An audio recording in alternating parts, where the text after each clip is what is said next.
gonna steer to boxing. We were very excited, bro. We talked about this, and you made a video talking about how these guys have learned their lesson to make this fight happen. And I'm talking about Terrence Crawford and freaking Spencer. Yeah. Um, Errol Spence. Yeah. Errol Spence. I said Spencer. I'm thinking about All American. My God. Errol Spence.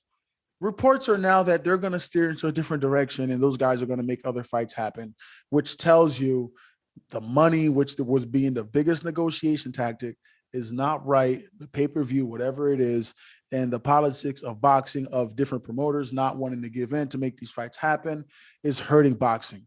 Do you think, I tweeted personally, I actually don't care anymore if they fight. Like, Yeah, I'm done. tired, bro. I'm done. Like, yeah. they keep tricking us every time we think we're going to get it. And I don't want it to happen when it's like Mayweather and Pacquiao. When it's too late. 40 like, years old, yeah. And there's excuses about, well, these guys didn't fight in their prime. Like, no, Muhammad Ali chased down George Foreman. He was trying to fight Sonny Liston and all those guys who they said were better than him. Y'all have literally been in each other's grill saying, I'm going to knock you out. No, I'm going to knock you out. Freaking get in the ring and fight. This is the fight we want to see. Do you think this is like annoying and it's like turning you off from boxing? Oh, me? Oh, yeah. It's definitely turning me off.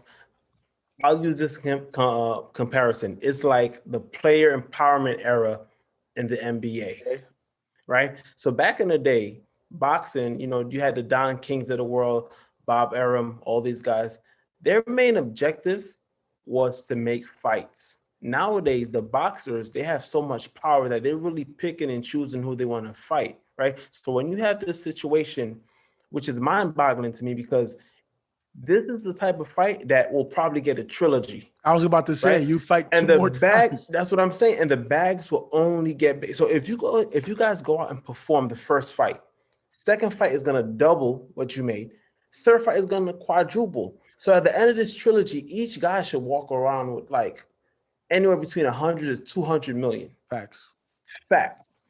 Right? Two of the best fighters in their weight class. Is a fight that everyone wants to see. If they had a recent poll of which fight do you want to see the most, it was Errol Spence versus Terrence Crawford. That was the number one over Gervonta and Ryan.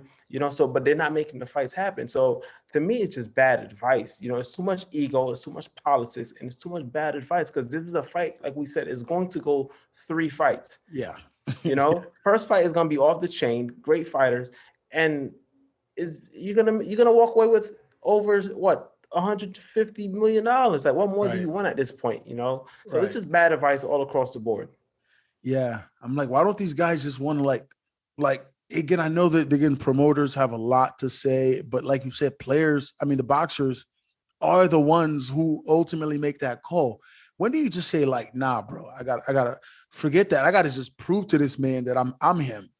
Like, is it not as competitive as it used to be? Where it is okay, so it's like the argument we had on Twitter about football, right? About was it DJ Moore of the Jets? No, Elijah Moore. Okay. And you and I were saying, like, you have to get the bag because this is your career, right? The average lifespan in the NFL career is 3 seasons. Same thing with a boxer. Any given moment, you can, potentially lose your career. So do I take 50 million less? And this is a fight that I could potentially die or seriously get hurt, or do I wait to get that 100 million that I know I'm worth? So that's a dilemma, that these fighters are in. And if you and I were in that situation, we'd be probably thinking about the money as well.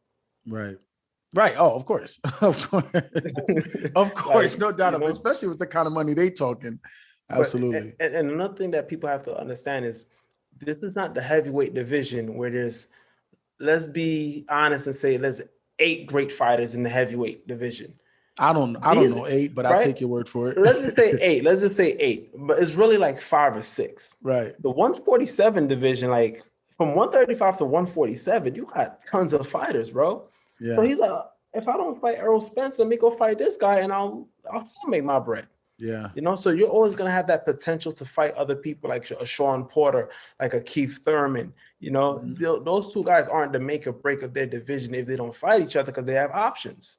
The heavyweight division, Tyson Fury is fighting everyone because there's only 5 guys. To fight everybody. Right? There's only 5 guys to fight. Yeah. So it's just a tough situation. We lose out, and what sucks is we lose out, but we're still going to be drawn in when they do fight. Oh, yeah. I don't know who Terrence is fighting next, but I want to see him put Buddy on his. I'm telling you, I'm gonna lock in because he could easily give you a show that night, to keep you engaged. But listen, man, the only person that brings me joy in boxing right now is Deontay Wilder, man. Yeah, I get too excited watching this dude fight because it's like he's box office and his money's worth. Even if he's fighting a bum that he's gonna knock out, I still like want to watch it, man. I still ain't get over how he knocked that Haitian brother out who was talking all that. Who was talking all that smack, and Wilder just kept looking at him like, "All right, bro, bet." Yeah, he stood in the middle of the ring like this, and the ref was like, "Come on, fight." That's my number watch video on YouTube. I watch that once a week, and it's funnier. What's funnier, every that time or the Nate Robinson video? Nah, I'm gonna go with the Wilder video because he's actual professionals. There's two professionals in this ring. Yeah, and he talked so much. He talked so much before that fight, bro. I thought Zoe was gonna get it done almost. Come on, that meme. It was like 2 minutes later. My man was. And then after the first drop, he got up. Wilder was literally just like, wait for him to get. Yeah, I'm gonna have to watch that again tonight, bro. Yo, Wilder was just like walking around the wing, waiting for him to get up. Like, come on, man. This dude is too funny, man. Too exciting, too much power. He's funny as hell. And it's like money's worth. Oh, yeah. Yeah. Even when he's serious, he's funny. Like when he was talking about the guy that, became a vegetable from fighting, just the way he was saying things. I'm like, bro, you just knocked the man out. Don't act like you almost killed him. Like he's saying it like he might have just killed somebody.